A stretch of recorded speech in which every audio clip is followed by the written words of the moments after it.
Hello and welcome to another episode of Attacking Third, a CBS Sports Soccer podcast. I'm Sandra and Herrera, lead NWSL writer for CBS Sports, joined today as always by my colleague and co-host Lisa Roman, broadcaster and analyst for CBS Sports. On today's segment, we have another live recap where we're going to discuss Saturday and Sunday's NWSL Challenge Cup matches. But before we take a deep dive into that, a quick reminder, follow us on Twitter for all news and updates. We also have a TikTok and Instagram, so you can follow us across all three platforms at Attacking Third for highlights, cool graphics, breaking news, and so much more. If you're joining us live on YouTube, welcome. Join the conversation in the chat. We always appreciate your feedback and keeping the energy going. We're gonna need it today because we're this first time we're doing one of these, Lisa, early in the morning. In terms of a recap of NWSL Challenge Cup games, we decided to shake things up a little bit. We broke up the long weekend slate of games into two parts, and we had a recap later in the evening on Friday, and now we're doing a morning recap on Monday. So it's a little bit of a different energy. So I'm curious to see how everyone's going to be doing this morning. Yeah, I mean, it's exciting to have people joining us on their Monday mornings on this YouTube, and it's great to start my day with you, Sandra, and my week with you. It is a little different though, but I almost liked it because last night after all the games finished, I was a little wired after them, which sometimes makes for a really good live, but now I had the chance to sleep on it a little bit and rewatch the goals this morning, youtube.com/attacking third, full extended highlights of the game. So I was able to watch those again, especially the ones from Saturday, because that felt like so long ago, but I'm excited to dive into it because there was matches Thursday, Friday. We already touched on them and we already talked about them. And then San Diego and OL Reign that played on Thursday, they played again yesterday on Sunday. So we get to talk about that and the changes we saw in that game. Honestly, there was a lot there's a lot for us to break down from the Saturday and Sunday slate. Yeah, absolutely. And again, I'm just like, it's a nice way to start off the week. I think I just loved, we were chatting a little bit off mic and texting each other this morning. We're like, we're excited to go early in the morning. And I like retweeted our live link and I'm like, hopefully we get some people to join and see what's up. I was like, grab your morning beverage. Although I was a little disappointed. I didn't have any, I usually like to go for like a caffeinated seltzer, but I just got the regular water today. Oh, Sandra, I always have my coffee. I mean, you're rocking the mug. I'm really good about making, you know what, when we were doing the Olympics in July, I was really good about like making my tea and stuff like that and having like caffeinated teas. And I just wasn't, I was like, you know what, we'll just stay hydrated. I can't live without coffee. We record sometimes at like 6:00 p.m. and I'm like drinking coffee. Time to have a cup of coffee. I respect it so much. Coffee at all hours of the day. Let's maybe to start and kick things off here. Let's just go through the weekend slate of games and maybe give everybody just the results, and then we'll take a deep dive into these games. On Saturday, it was a doubleheader with Orlando Pride versus North Carolina Courage. Scoreline ending in 4-2, going the way of North Carolina, picking up all 3 points in that one. Then Racing Louisville FC hosting Chicago Red Stars, a tie out of that one. The draw, a 1-1 draw for that one. And Sunday was a triple header with Gotham FC hosting Washington Spirit. Washington Spirit taking all 3 points with a scoreline of 3-1.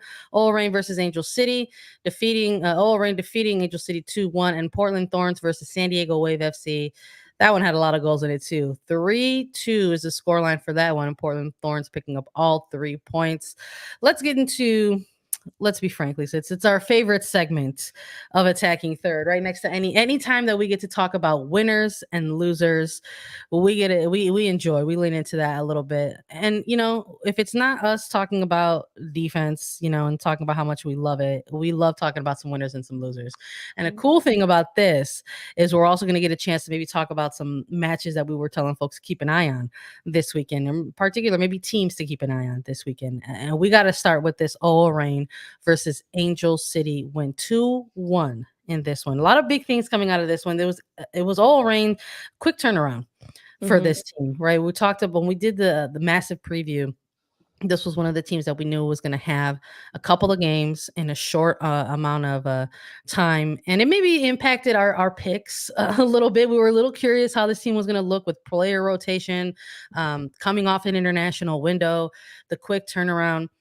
OL Reign came out here and they got their business taken care of. A 2-1 win over Angel City. It clinched a semifinal berth for the Challenge Cup. It's just going to be a matter of figuring out which seed they are. Quite frankly, they have one more week remaining in terms of Challenge Cup, but this was the game that essentially got it done for OL Reign. On the Angel City side of things, Kristen Press placed last minute on COVID protocol right before the game. And maybe not the game that had all the goals, because we wondered if there were going to be a couple matches throughout this weekend that were going to have heavy score lines. But this wasn't one of them. Maybe part of that had to do with the fact that there was a Kristen Press missing for Angel City, and OL Reign was coming off of this short rest. When you were looking at this game, though, Lisa, did you think it was going to end this way? Honestly, no, I did not. Well, we both had in our predictions, we both had OL Reign winning this one. Yeah. However, when OL Reign scores first, a goal from Bethany Balser, of course, fantastic player doing that. And then Angel City equalizes in the 83rd minute. I honestly thought it was going to end in a draw at that point, right? Because we're at 1-1. There's less than 10 minutes left in the match. And Angel City they changed their game plan in the second half. I mean, first half, it was all OL Reign. It honestly was. I think losing Kristen Press, honestly, that announcement came out right before the match started, changed things a little bit for Angel City. They had to figure out how to adjust without Press and what to do, how to play without her. Having McCaskill in midfield and June Endo, those players still trying to balance their positions on the pitch and where to go, because Endo likes to play more centrally, but that's where McCaskill thrives as well. It's almost like they have two players that want to be the 10 in the midfield, and they can't do that. So second half of this match, after that happened, I think Angel City played a much better second half. They controlled the ball much more. They were able to keep a lot of the possession. The possession actually evened out in the second half as it was going. So the goal that ultimately came from Simone Charlie being assisted by Endo in the 83rd minute, that wasn't surprising at all, because Angel City had built up a momentum to get this goal. I thought it was going to end in a draw at that point, but stoppage time, right? It's all about the stoppage time. 4 minutes of stoppage time. And in the final seconds, OL Reign is able to score, assist from Lauren Barnes, a beautiful ball in from Lawrence Barnes. And then it's Vanderjet, who ends up getting this one. It's her second NWSL start. She started on Thursday, had an assist in that match, and then scores the game-winning goal for OL Reign in this one. Angel City must have been very pleased with their performance. Probably a little disappointed to give up a goal in the final seconds of this match, but pretty pleased with how they're playing against OL Reign, which is the best team in the Challenge Cup right now. Yeah, absolutely. I think even in this game, I had the halftime thought when I was watching this match, and again, we all react to things, and I was just tweeting through it like we all do sometimes, and I was like, OL Reign is up right now, and it's going to be a little curious to see what happens in this second half. And I made I made a reference to the depth that is probably going to come into play for this match. I just felt like Angel City started to turn it on a little bit towards the latter end of that first half and going into the second half.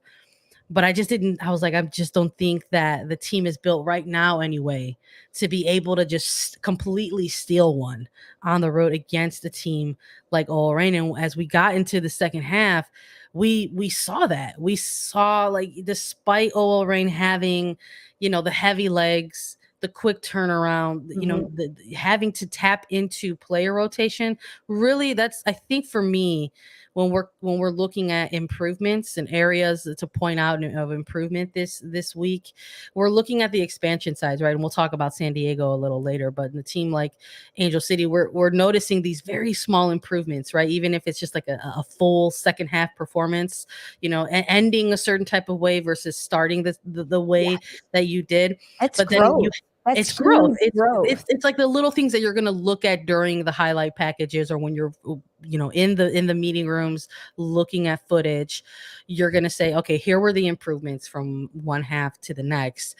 But then for OL Reign, it was their opportunity to show off the depth of their squad. And we see Laura Harvey make these adjustments, right? Having somebody like Emina Lopez to be able to come in and continue getting active in the attack, right? With somebody like Sofia Huerta, who had already been doing that throughout the duration of the match. And then having this stoppage time goal, the breakthrough that just came in at the very last possible attempt that you could have done it. It was just very, very impressive. So even despite, the shots on target getting leveled out, right, between these two sides, or, the maybe the disjointed passing a little bit between some players on OL Reign because of maybe the lack of familiarity or the lack of minutes at this point for some of these players. You saw this was maybe the type of gritty game that we hadn't seen yet from OL Reign. Like, is this a team that is built on tactics, built on finesse, built on fitness, athleticism? We hadn't seen like the kind of you just got to put your head down and grind it out kind of game yet from OL Reign. And I think we saw that this weekend. And again, it's just another thing that's very impressive about this OL Reign side right now. It really was. And the celebration from Laura Harvey and post-game press conference and her celebrations. If you didn't see it, we put it out on Attacking Third Twitter. Kudos to Sydney, our social media manager. She does a great job with that. But you could tell that this was a full team effort from OL Reign. And honestly, Angel City too. I think that's why this weekend's slate of games was so impressive, because we saw different player rotations, and across the entire Challenge Cup, different players stepping up on different teams. And for Angel City to win the full-time possession battle against OL Reign, 50.2 to Angel City, 49.8 to OL Reign. So that it's 0.2 essentially of percentage of possession that Angel City won. And I think that's something for Angel City to hang their hats on, especially without Kristen Press in this match. Yeah, it got leveled out a little bit. And I think, that's something that they're going to try to look at as growth, like you mentioned, Lisa. They're going to look at the overall team performance. I'm sure they're going to look at strong individual performances in this one as well. Jasmine Spencer covering a ton of ground out there for Angel City, and doing it from the back line out on the flank, so there's pieces there, right? But, and then seeing this kind of breakthrough between Endo and Simone Charlie, connecting to try to make it an interesting game for a little bit at least, right? Brilliant header from Charlie, as well. There's these small moments of flashes that we're seeing of promise of Angel City, but we'll see if a game like this is what spearheads a new trajectory for this team, because we know that it's definitely boosting OL Reign up to where they're trying to be, which is in the semifinals of the Challenge Cup. Yeah. Our first team to clinch that. Let's take a look at the other match that we're looking at in terms of when we're discussing and breaking down winners and losers. It's Gotham FC versus Washington Spirit. Washington Spirit walking away with the win in this one, 3-1. Now, I think coming into this match, Lisa, we talked a little bit about it. These two teams met prior. Washington Spirit were the hosts in that one, and there was a little bit of banter that took place off of the pitch, spilled on into social media. And I think this was a match that not only we had highlighted, but many others had highlighted, like what's going to be the turnout of this game as you sort of have this attacking duo in the Washington Spirit with Trinity Rodman and Ashley Sanchez going up against a pretty solid back line in Gotham. It's something that they pride themselves on, and now it's being led in goal by Ashlyn Harris. And this was some of the banter that we saw amongst these players. And it was looking like maybe Gotham was going to have the better day with a very early goal in this one, but the Spirit coming from behind, which I think is always a very impressive way to win a game. You had a Sanchez free kick, Trinity Rodman collecting a brace, and they did this without any midfielders. Well, they had some midfielders, but I'm trying to give all praises always to the great Andy Sullivan, but no Andy Sullivan in this one, and no Dorian.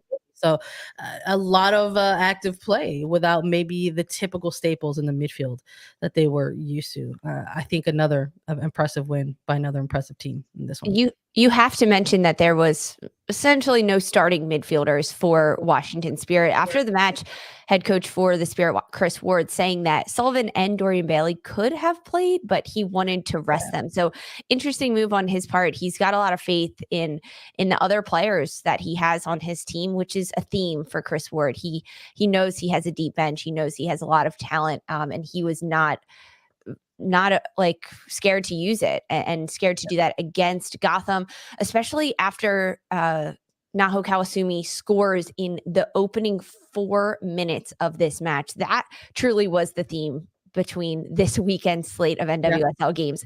Opening minute goals. We saw that, and this team did not disappoint in Gotham getting this one. It was actually a pretty soft goal, I'm going to say. I mean, it was bounced around. It wasn't struck very hard. It didn't have a lot of pace behind it. It went through traffic. So Kingsbury, Washington Spirit goalkeeper, couldn't see the ball coming. And then it just trickled into the corner of the net. It was placed well all the way towards the far post from Kawasumi, but otherwise, there wasn't anything that special about it.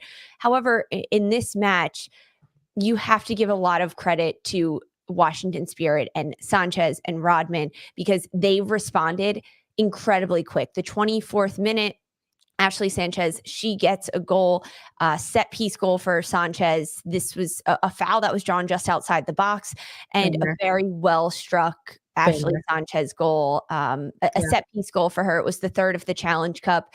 Dabinia had one earlier. I mean, Ekic had one in the Saturday slate, and then Sanchez getting this one in the Sunday slate, and then Rodman responding just before the halftime around the 40th minute of this match, getting another goal, and then Rodman ending up with a brace in this match. It was really fun to watch these two players just vibing together. You can tell that they play together. They were having some fun out there. No, they're having fun, but they play together at club every single weekend and week out. And then over the international break, it's hard to transition from one team to the next with tactics and formations and player personnel. But you can tell that these two are continuing to play with each other. And you can tell that they're friends off the pitch, which helps that relationship on the pitch, especially for these young players that they are professionals and they know that this is their job, but they're also just looking to have fun and play the game. And when you're doing it with your friends, it makes it that much more enjoyable as a player. And you can tell that for sure that that's what's happening. I think Gotham broke down a little bit too towards the end of this one. No Anamanu to start the match either, which was an interesting move by head coach Scott Parkinson. But this was a really good match for Washington Spirit. We're seeing all of the pieces come together for them. You know, you can see it in the body language, right? They were having fun out there in a match like this, but I also like that in a game like this, you had these young attackers for the Spirit kind of have to tap into their soccer IQ, essentially, right? When you don't have somebody like an Andy Sullivan starting alongside you, someone who's able to be this disruptor, but also this connector, this type of linchpin for this Washington Spirit side. How were the Spirit going to try to attack right against this Gotham FC side that has a pretty good back line? Anchor, helped. It's helped and assisted by, the former or the 2021 Defender of the Year and Caprice Didasco, right? Who also had a heavy workload on this day, coming up big at one point down the stretch for her back line and for her goalkeeper. But it just wasn't enough. We saw that despite not having this type of central play that maybe we're sometimes used to seeing from the Spirit, having a player like Rodman out on the wings can still help your team and help punish your opposition. We just saw it was a flurry of activity really out on the wings from either side when we were looking back at some of the tape against with Spirit against Gotham. And it just sort of felt like one of these games where it's just like, okay, so Gotham went up early, but there is far too much soccer left. You're talking about going up in the fourth minute of a game, and you're just kind of like, it's almost too early. We're like, this is gonna get a little more exciting than it is right now in this moment. A great opening goal from Kawasumi, but like you said, Lisa, the transition of the goals to happen, after that, and I just we're looking at this Washington Spirit side from where they were in week 1 of Challenge Cup to where they are now with a week remaining for Challenge Cup. It's like two completely different teams. It's like, it's almost like they needed to get their footing, to sort of, step out, sort of get re-familiar with each other, maybe shake off a little bit of the championship hangover, right? Say, hey, we got to go. This is who we are. People are going to gun for us. We're the champions. They're going to come and bring their best every single time. And I think a little bit of that, quite frankly, coupled with still more questions from Gotham. Look, I think it's safe to say now, because of the picks that we went through, I had Gotham coming out on top in the East. And you know what? That's not going to happen in the 2022 Challenge Cup. But just a little bit of another game where we saw some struggles for this team in terms of the attack not being able to generate in the way that I think maybe folks out there were anticipating. A lot of activity from Margaret Purse, and we're seeing her and Christy Mewis trying to combine a little bit. And you're talking about first season for these two playing, so there's still some time to develop some chemistry amongst them. But I think you're going to see this Gotham FC side have more questions maybe than they have answers going into the regular season, and hopefully they can find some of those answers a little bit quicker in their regular season to ensure that they still stay part of the conversation in terms of the 2022 playoff makeup. So that's what we had to talk about in terms of these two matches, and in terms of our winner and loser segment. We still have some more games to get through because it was a triple header on Sunday. So we got 3 other games to get through and discuss with you all. We're going to do that right after a quick break. Ladies and gentlemen, may I have your attention? I am honored to be here. My appointment is a 4-year Sentence? term. They want to turn me into a Black Martha Stewart? You kept your political dreams a secret from me. I'm your wife, not one of your girlfriends. I'll choose my causes, understood? Madam First Lady.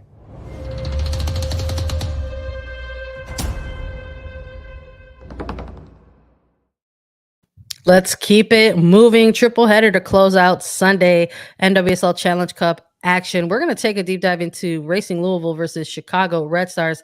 A 1-1 draw in this one. And in this match, we're going to be highlighting the free kick of the weekend. We had some pretty good set pieces this weekend, Lisa, but let's talk about Chicago and Racing and what we felt led up to one of the best, if not the best, free kick set piece goal to happen this week. And Chicago Red Stars on the road to Louisville, go up early in this one and then drop the points. Racing Louisville trying to keep things interesting in the Central. We'll just leave it at that at this moment. But unfortunately, not picking up the win, sitting in second place of the Central now, right behind Kansas City Current, setting up a match day scenario for next week in terms of who's going to come out on top of the Central region. But a 1-1 draw in this one, thanks to Emma Ekic. Let's talk about it, Lisa. I have to agree with this. I mean, there was a number of set pieces we saw this weekend. I mean, we saw Ashley Sanchez. We just talked about that, getting the equalizer against Gotham for Washington Spirit. However, this was the game-winning or the equalizer at the end of this match for Racing Louisville. Emina Ekic, she comes on, checks on, subs on in the 56th minute, and about 10 minutes later, she scores the equalizer. There was a set piece opportunity right outside the box, and the young striker, the young forward for Racing Louisville, is determined to be the one to strike this. She's got an incredible left foot. It was picture perfect. I loved this. Now, it's no knock against Ashley Sanchez's or even Davina's that came earlier in this Challenge Cup for set piece goals, but this one, with the type of player it was in Emina Ekic, a younger player in this league, on a team like Racing Louisville going up against Chicago, who has a listener in goal, who has a really good defensive unit in Chicago. And for this young player to say, I'm going to be the one to strike this, left-footed, hits the upper 90, no mistake about it. It was a very, very impressive goal from Emina Ekic. The celebration from her as well was just tremendous, but it was almost how this game unfolded as well that led to this big buildup of the goal from Emina Ekic, because you're right, Chicago, they score in the opening 10 minutes of this match. It was really across the board this weekend. 7th minute, Amanda Kowalski, who recently signed just a few weeks ago with Chicago. She's made a number of NWSL starts, and she's proven that she deserves to be on the pitch. She gets her first NWSL goal in the 7th minute of this match.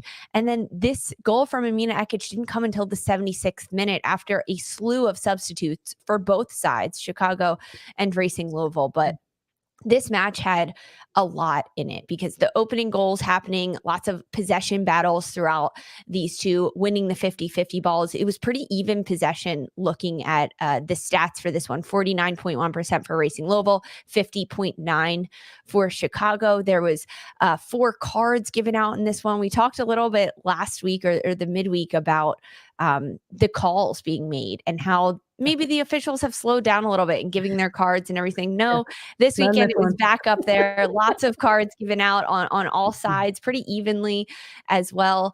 This was a really fun game. Mallory Pugh went down. Unfortunately, she got hit in the head. It did not look great coming off the pitch. I don't know if you have any more insight on that, Sandra, but this was a good battle between these two sides. Coming into it, I had Chicago winning and you had a draw for this one. So congratulations, Sandra. You get the 1-1 draw on this match. It was just, I don't know. It was just a vibe, a feeling, a gut check that I went with. I don't know. Listen, Racing Louisville, when we're breaking down halves of the Challenge Cup or halves within matches for teams who are trying to build towards their regular season, we made note of the expansion sides, but I have a special eye on teams like Racing, on teams like the Current. These are teams that are in their sophomore season, essentially, right? These were the expansion sides from 2021.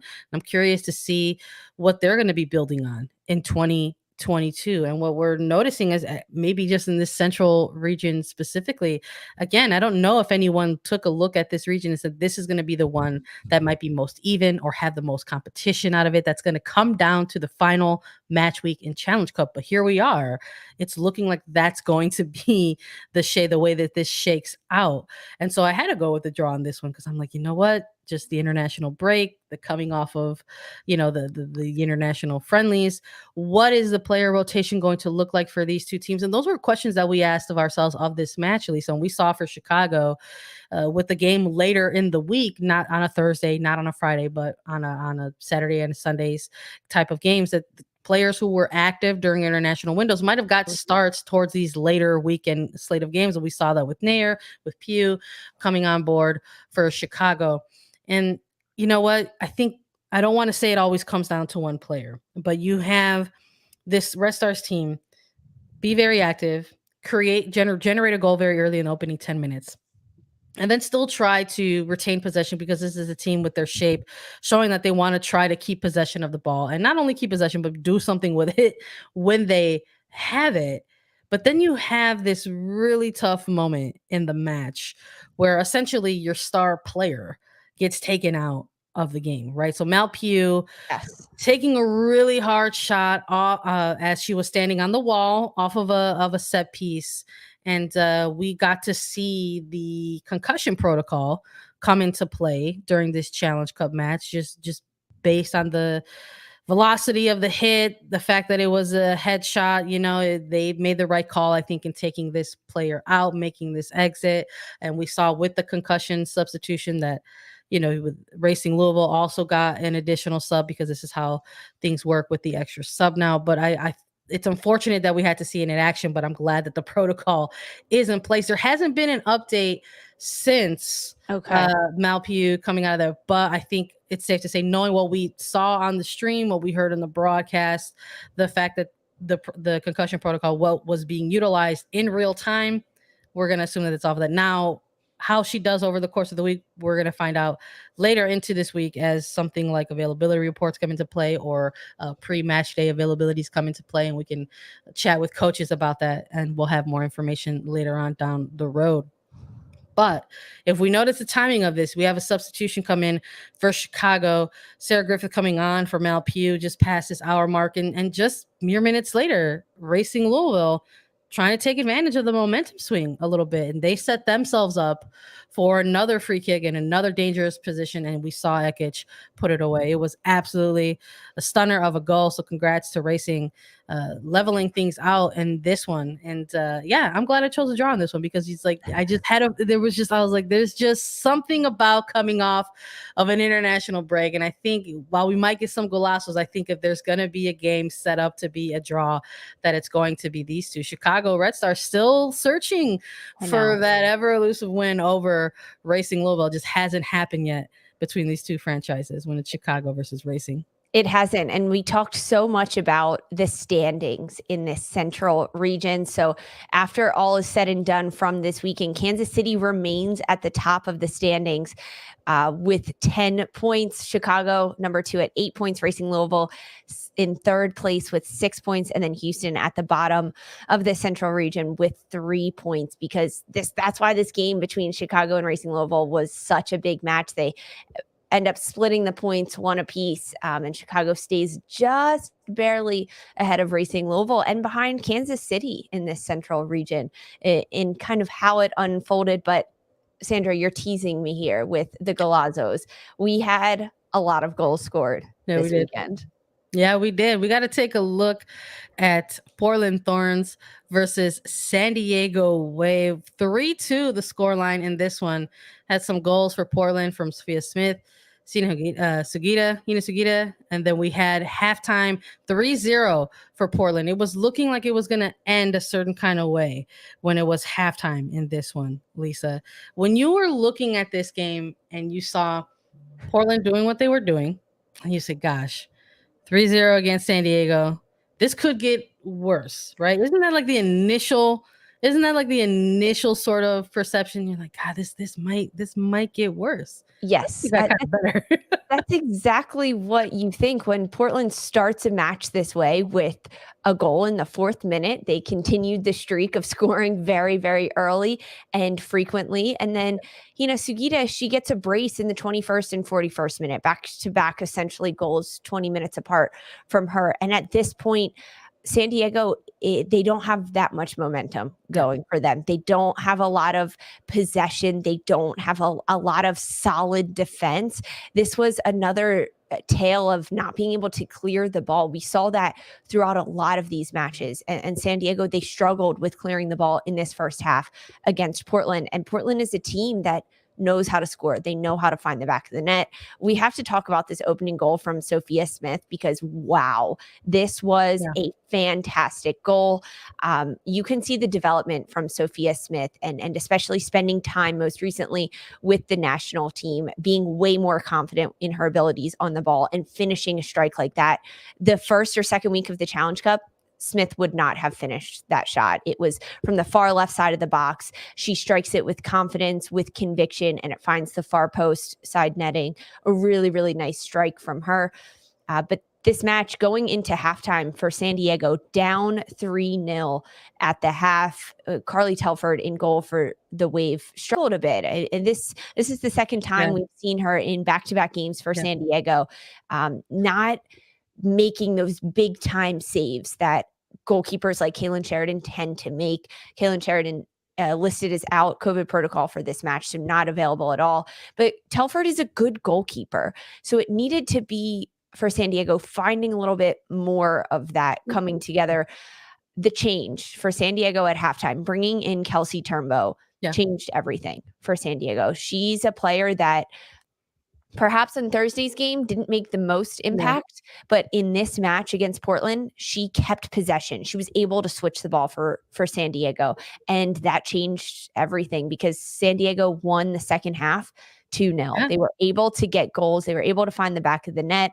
Alex Morgan was way more involved, and Turnbow, she was the game changer for San Diego, ultimately ending with an assist on the second goal for San Diego in the second half.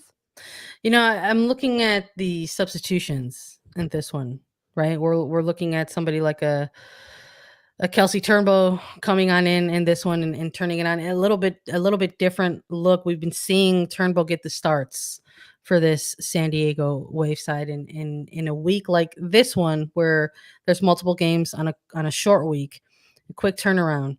kind of puts the coaching staff in a different position and maybe forces their hand a little bit to make some rotations, right? So we saw Turnbow kind of coming off of the bench and getting a chance to impact the game as a sub versus developing from the first whistle all the way through to late game scenarios. So that's something that I'm keeping an eye on. If maybe they want to test out this for a little bit, try to see what Kelsey Turnbull can bring off of the bench to impact the game versus maybe starting it. Seeing Taylor Korniak come on in and have the impact that she had. We're talking instantaneous, practically. Just Korniak and Turnbow connecting for that second goal just minutes after Korniak gets into the game.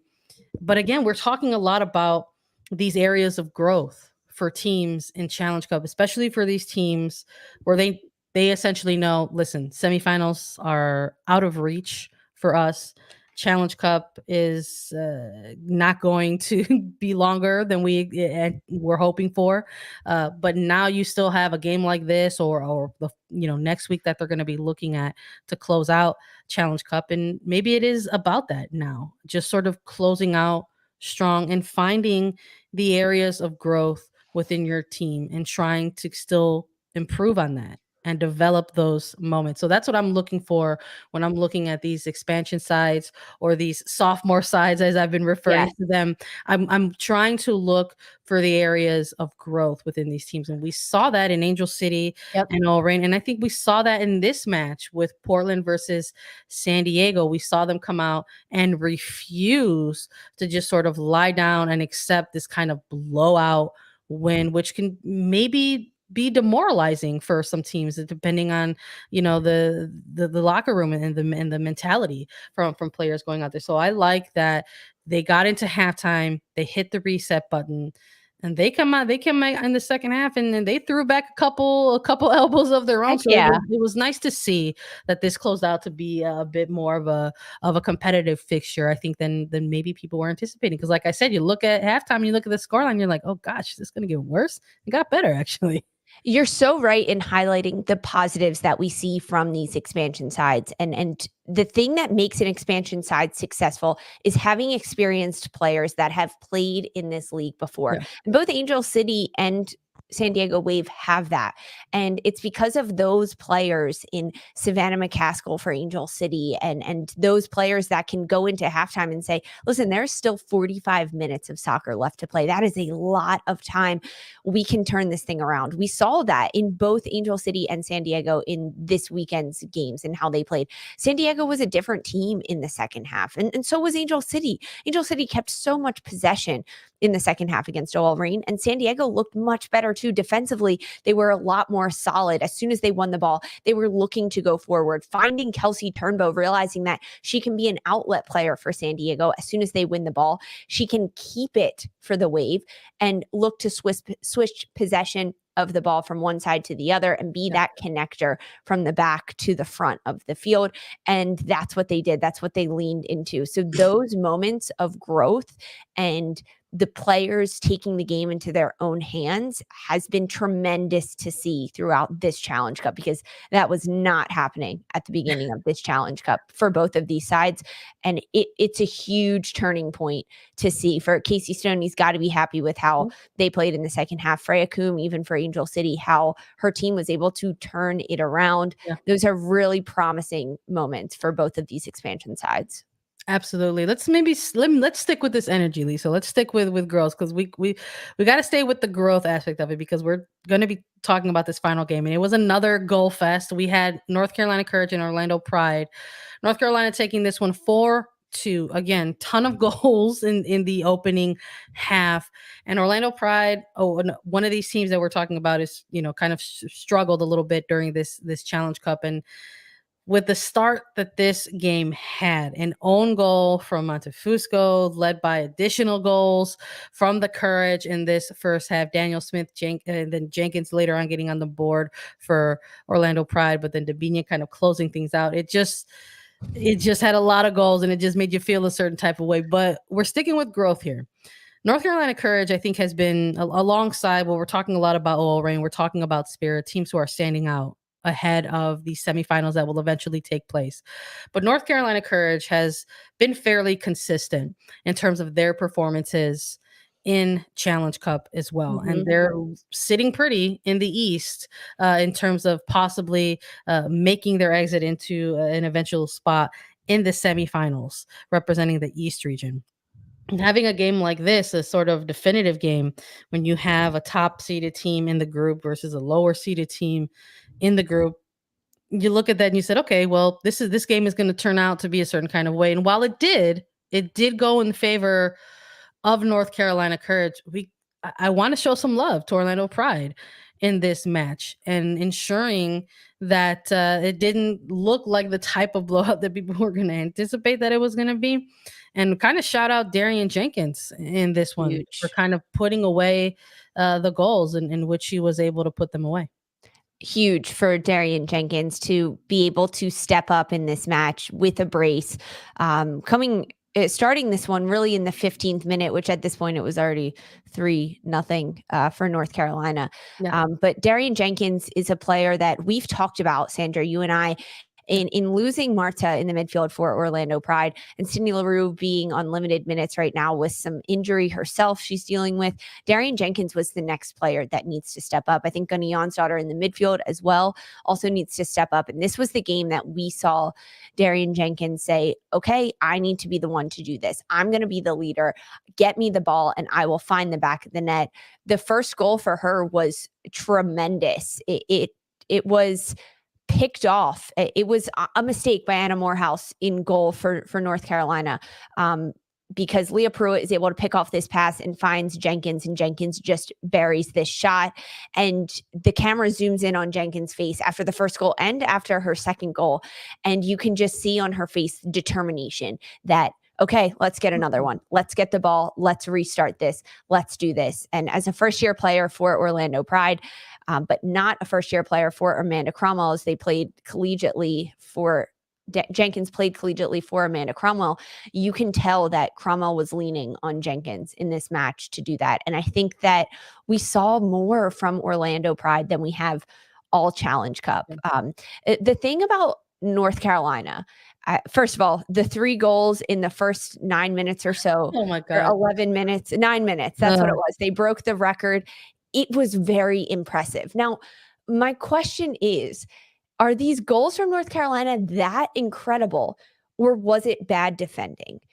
Because it doesn't matter. I don't think it's unfair to bring up. Yeah. Yes, it doesn't matter because a goal is a goal, and North Carolina they were in favor of North Carolina. They capitalized on the opportunities. However, the 3 goals that came in the first 9 minutes were all down the right side for North Carolina. And a lot of people are looking at Carrie Lawrence, the left back for Orlando, because she was the defender in that situation. However, you have to look at more than just the goal scoring play that happened, because for Orlando, Courtney Peterson on that left side, because in the center left back position was also Tony Presley, who is supposed to be playing cover for a player like Peterson out on the flank for Orlando. And that combination play between them wasn't always there. It wasn't. On the first play, it was an own goal by Montefusco, and it's a great ball whipped in. Smith does a fantastic job. I think she had a really, really good game for North Carolina. But Peterson is pulled way out of positioning and she can't track back. She is pulled into the midfield and drawn by Debinha. On the second goal that happens, Peterson does get beat, but there's no cover from Presley in the midfield. It was a breakdown after breakdown in the midfield and the back line for Orlando in those first 9 minutes. And North Carolina was capitalizing on those opportunities. But that's the difference. I mean, these goals from North Carolina weren't amazing rockets. They were really right place, right time, capitalizing on defensive mistakes. They just sort of they did sort of feel like that, a combination of that and just constant movement, right? Constant activity from the attacking line that we're seeing out of North Carolina Courage. And listen, yes, I don't think it's unfair to bring that up at all in terms of some of the defensive issues that Orlando has been going through, whether it's been across the back line or in net at the moment. Mhm. We're starting to really see the impact of losing someone like an Aaron McLeod for them in goal. And I don't want to take away from what the Courage did offensively because of that. I think if you are a strong offensive unit, you're going to want to take a look at your opposition and say, okay, we're going to try to make you pay. Right. Quite frankly, if you're not going to, withstand this attack, then we're going to break through on goal. So just sort of the movement that we've been seeing, I think, from this North Carolina Courage side. I'm loving this Taylor Smith renaissance. It is, Oh, quite yeah. frankly, if not my favorite, one of my most favorite story arcs that we're starting to see the beginning of with her play in Challenge Cup. This is a player that's been moved around a little bit from team to team in NWSL, found herself back with the North Carolina Courage. And not only has she found herself back with this franchise that she achieved a lot of success with in the past, but she's back with head coach in Nahasu who's pushing her higher. She is across that front line for this North Carolina Courage side. And I thought that this game was the type of game where if you weren't already paying attention to Taylor Smith and what she has been doing and providing for North Carolina Courage, I don't know how you are still like blind to it after watching this type of game and the type of activity that she had in terms of just her heat map alone, but also her ability to impact games, directly or alongside her teammates. I mean, we're looking at the crosses that this team whipped Huge. in over 33 crosses, and I think when that's maybe not unfamiliar when you're talking about this Courage side, but it's good to see that it's somebody like Smith behind the service, or even somebody like a Ekic Pickett, a player that they Yes. acquired during the offseason. So you're talking about a goal and an assist for Smith in this match, and then even kind of having that that impact during that own goal, which sort of opened things up. Her movement and ability on the ball has been very impressive for this North Carolina Courage side. And I love that this is a game that maybe we can go back if we're further into the regular season and maybe circle and say this was one of those Taylor Smith games right here where we know that she has the ability to do A, B, and C. Yes. So I thought it was a really good game from North Carolina Courage. And yes, I don't think it's unfair at all to bring up those very important points that Orlando is struggling on the defensive side of things and in net. But you also have to have that kind of lethal mentality if you are in this league. If that's what separates the elite teams from the not so elite teams. Yes. Where you see this and you said, okay, here's your weakness. That's my opportunity. And I think that's what we saw from this Courage side. And that is why I've been very impressed with their play over the course of this Challenge Cup.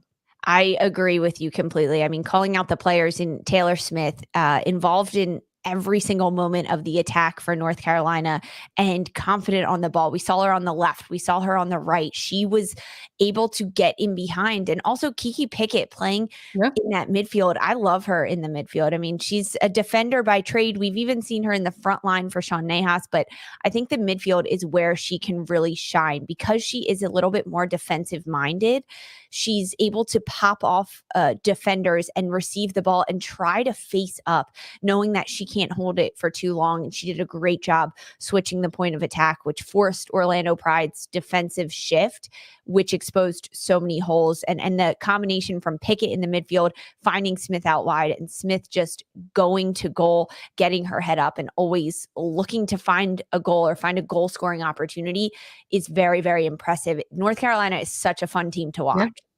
We're going to yeah, it's so fun this regular season, Sandra. It's going to be nuts. I love that this is how Challenge Cup is sort of closing out with this sort of level of competition. It's making me more excited for the regular season to come as teams are still in these early weeks figuring things out, but also getting some answers for themselves. So I'm excited to see it. I know we're going to be keeping our eyes close on next week. We're going to have a preview for everyone later in the week. A couple of big games to keep an eye on, right? Courage, Spirit, Chicago Red Stars, Kansas City Current, a couple games that are going to mean something for the outcomes of these groups. We want to thank everybody for joining along. I thank you all for listening to Attacking Third. We appreciate you all so much. And just know that anytime we go live and you join us, we appreciate it. We too need the encouragement. So thank you for joining along with us. If you've enjoyed what we do here, reminder to follow us on Twitter and now on TikTok and Instagram at Attacking Third for so much more. We're on Apple Podcasts, Spotify, Stitcher, and anywhere you listen to your podcast shows. We're available as video, so subscribe to us if you haven't already. Hit subscribe at youtube.com/attacking third. And Lisa and I will be back on Wednesday with more NWSL news and notes and some power rankings. For Sandra and Lisa Roman, this was Attacking Third.